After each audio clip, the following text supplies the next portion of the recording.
आपण सिमिलॅरिटी या चॅप्टरला सुरुवात केली आहे. याच्यामध्ये बेसिक प्रपोर्शनॅलिटी थिअरम पाहिलेला आहे. या बेसिक प्रपोर्शनॅलिटी थिअरमची लिंक डिस्क्रिप्शन मध्ये दिलेली आहे. याच थिअरमचं ऍप्लिकेशन असलेला एक थिअरम आपण आज बघणार आहोत, किंवा प्रॉपर्टी म्हणूया. Property of 3 parallel lines and their transversals. Property of 3 parallel lines and their transversals. Parallel lines हा कन्सेप्ट आपण बघितलेला आहे. पॅरलल लाईन्सच्या प्रॉपर्टीज शिकलेलो आहोत. आणि ट्रान्सव्हर्सल म्हणजे काय? Line which intersects the two lines into 2 distinct points, तिला आपण म्हणतो ट्रान्सव्हर्सल. तर आता आपलं स्टेटमेंट जरा मोठं आहे. स्टेटमेंटला लक्षात घेऊन आपल्याला फिगर काढायची आहे. आपण पार्ट्स मध्येच वाचूया. The ratio of the intercepts made on a transversal. बघा, इंटरसेप्ट्स कशाला म्हणतात? इंटरसेप्ट्स म्हणजे ह्या लाईन्स कोणत्या पॅरलल काढल्यात आपण? 3 parallel lines LMN. These 3 lines are parallel and T1 and T2 are transversals which intersects line LMN in T1 intersects in A, B, C respectively. T2 intersects in P, Q, R respectively. लक्षात येते? अशी figure काढल्यानंतर intercepts कोणते? Intercept कशाला म्हणतात? बघा, या 3 parallel lines आहेत. T1 ट्रान्सव्हर्सल आहे. अशा वेळी हे जे पॉइंट ऑफ इंटरसेक्शन आहेत A and B, distance between these 2 point of intersections is known as intercept. लक्षात येते? Intercept made on a transversal T1. कोणते इंटरसेप्ट तयार झालेत? Segment AB and segment BC. Similarly intercepts on transversal T2 are segment PQ and segment QR. लक्षात आलं? तर आता आपल्याला काय स्टेटमेंट आहे बघूया. The ratio of the intercepts made on the transversal by 3 parallel lines is equal to the ratio of. बघा, ही एक लाईन कन्सिडर करूया आधी. या लाईन वरच्या या ट्रान्सव्हर्सल वर तयार झालेले इंटरसेप्ट्स कोणते आहेत? AB and BC. यांचा रेशो म्हणजे AB is equal to AB upon BC is equal to कशा बरोबर असणार आहे? Corresponding intercepts made on any other transversal on the same line. या ज्या 3 पॅरलल लाईन्स आहेत त्यांचीच अजून दुसरी एखादी ट्रान्सव्हर्सल काढली तर त्या ट्रान्सव्हर्सल वरचे जे इंटरसेप्ट्स आहेत त्यांच्या रेशो एवढाच या पहिल्या इंटरसेप्टचा रेशो असतो. लक्षात येते? तुम्हाला स्टेटमेंट पाठ करायची गरज नसते, त्याचा अर्थ लक्षात ठेवायचा. 3 पॅरलल लाईन्स, त्याला पहिले ट्रान्सव्हर्सल काढली, त्याचे इंटरसेप्ट्स त्यांचा रेशो इज इक्वल टू दुसऱ्या ट्रान्सव्हर्सल वरील इंटरसेप्टचा रेशो. म्हणजे आपल्याला प्रूव्ह काय करायचंय बघा. AB upon BC, AB upon BC is equal to PQ upon QR. आता प्रूव्ह करण्यासाठी आपण एक छोटस कन्स्ट्रक्शन करणार आहोत. Draw segment PC which intersects at the point D. या लाईन M ला कोणत्या पॉइंट मध्ये इंटरसेक्ट करतोय? पॉइंट D मध्ये. असा सेगमेंट PC आपण जॉईन केलेला आहे. त्यामुळे हा सेगमेंट PC जॉईन केल्यामुळे काय झालं बघा, आपल्याला हा एक असा ट्रायंगल मिळालाय. या ट्रायंगलकडे लक्षात घ्या. या ट्रायंगलचं नाव आहे ACP. या ट्रायंगल मध्ये ही segment BD is parallel to segment AP. हा BD कोणत्या लाईनचा पार्ट आहे? M. AP कोणत्या लाईनचा पार्ट आहे? L.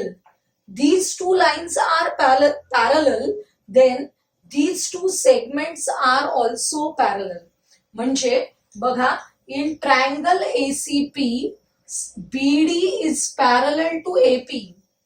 एखाद्या ट्रायंगल मध्ये अशी सिच्युएशन आहे. मी आता हे खाली काढून दाखवते बघा. हा आपला ट्रायंगल आहे. फार गर्दीमध्ये तुम्हाला लक्षात येत नसेल तर आता इथे काढलेला आहे, तुम्ही तिथे लक्षात द्या. अशा प्रकारची या ट्रायंगल मध्ये सिच्युएशन आहे की बीडी इज पॅरलल टू एपी. असं असेल तर आपण कोणता थिअरम वापरणार आहोत? Basic proportionality theorem. हा थिअरम काय सांगतो की हे जे पार्ट्स आहेत रिमेनिंग टू साइड्सचे यांचे रेशो कसे असतात? इक्वल असतात.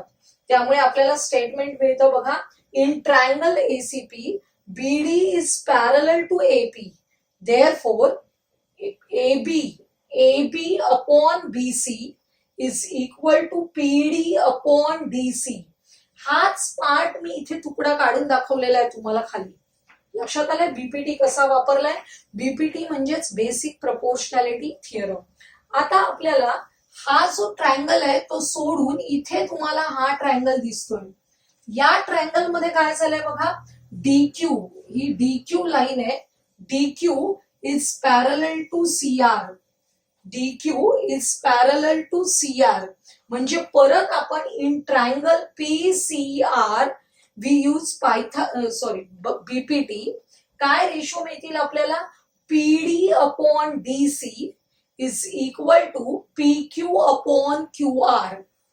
PD upon DC is equal to PQ upon QR. त्यामुळे सेकंड स्टेटमेंट मिळालं. आता या दोन स्टेटमेंट कडे लक्ष द्या. AB अपॉन BC कोणाशी इक्वल आहे? PD upon DC. आणि हाच PD अपॉन DC कोणाशी इक्वल आहे? PQ upon QR. कसं झालं बघा. पहिला दुसऱ्याचा मित्र आहे, तोच दुसरा तिसऱ्याचा मित्र आहे.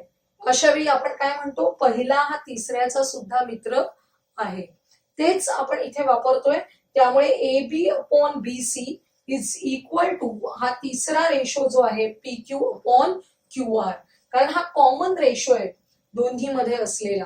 त्यामुळे आपल्याला हे स्टेटमेंट मिळालं. आणि हे स्टेटमेंट म्हणजेच आपल्याला प्रूव्ह करण्यासाठी दिलेलं स्टेटमेंट आहे. AB upon BC is equal to PQ upon QR. आपण फिगर मध्ये लक्षात घेऊया कुठे आहे. हा AB अपॉन BC. AB आणि BC काय आहेत? Intercepts made by the parallel lines on a transversal T1. आणि पुढचं आहे PQ अपॉन QR. PQ हा पण इंटरसेप्ट आहे. QR आणि PQ अपॉन QR म्हणजे ratio of the two intercepts made by the lines on the transversal T2. हे दोन्ही रेशो कसे असतात? इक्वल असतात. हेच आपल्याला या property of 3 parallel lines and their transversal मध्ये प्रूव्ह करायचं. लक्षात आलंय? आता आपण जी प्रॉपर्टी शिकली त्याच प्रॉपर्टीवर बेस असलेले अतिशय सोपं 2 मार्काचं एक्झाम्पल आपण बघणार आहोत. बघा.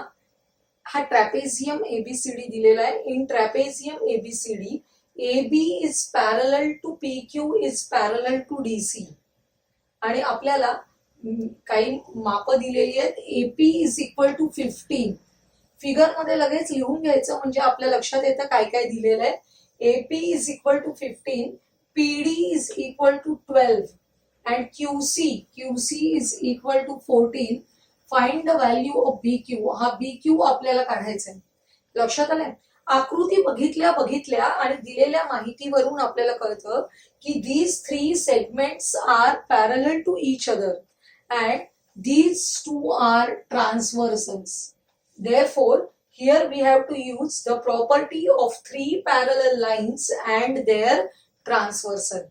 नेहमी गणिताला सुरुवात करताना जी महत्वाचं स्टेटमेंट आहे दिलेल्या एक्झाम्पल मधलं ते लिहून घ्यायचं आणि त्याच्या आधारे आपण कोणती प्रॉपर्टी वापरतोय ती लिहायची आणि मग आपण खाली सोडवायला सुरुवात करणार आहोत. त्या प्रॉपर्टीनुसार आपल्याला कोणते रेशो घ्यायचे आहेत बघा.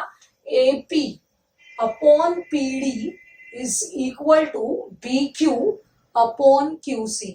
व्हॅल्यू सबस्टिट्यूट करा. AP ची व्हॅल्यू आहे 15, PD ची व्हॅल्यू आहे 12 इक्वल टू BQ आपल्याला माहित नाहीये तसाच ठेवायचा upon 14.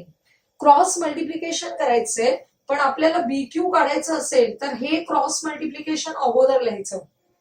BQ into 12 is equal to 15 into 14. म्हणजेच BQ is equal to 15 into 14 divided by 12 असं असेल तेव्हा आपल्याला याला रिड्यूस फॉर्म मध्ये करायचंय. बघा 3 चोक 12, 3 पाची 15, दोनाने भाग लावूया, 2 दुणे 4, 2 साती 14. काय उरलं बघा न्यूमरेटर मध्ये 5 and 7. 5 into 7 35 upon 2. 35 अपॉन 2 आपल्याला करायचे किती येणार आहे 17.5. 35 च्या निम्मे करायचे, तोंडी येतात आपल्याला करायला 17.5.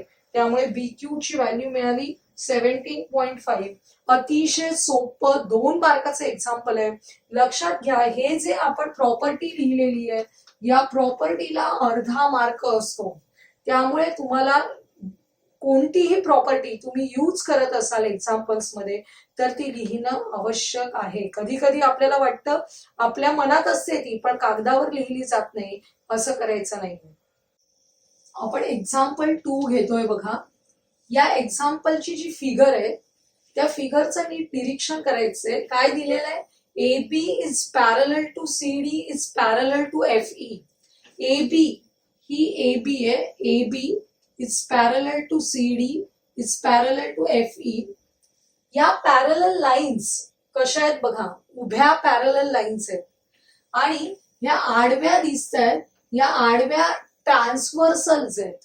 आपल्याला नेहमी कशी फिगर बघायची सवय आहे, या पॅरलल लाईन्स असतात आपल्याकडे आणि या ट्रान्सव्हर्सल्स असतात.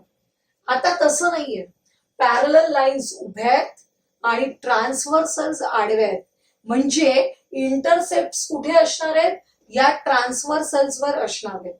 लक्षात येते.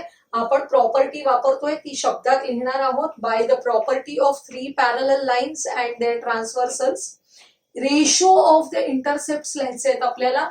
BD upon DF is equal to AC upon CE. Values दिलेल्या सबस्टिट्यूट करूया. BD is equal to 8, DF is equal to 4, AC is equal to 12, CE is equal to X. नेहमीप्रमाणे क्रॉस मल्टिप्लिकेशन करा.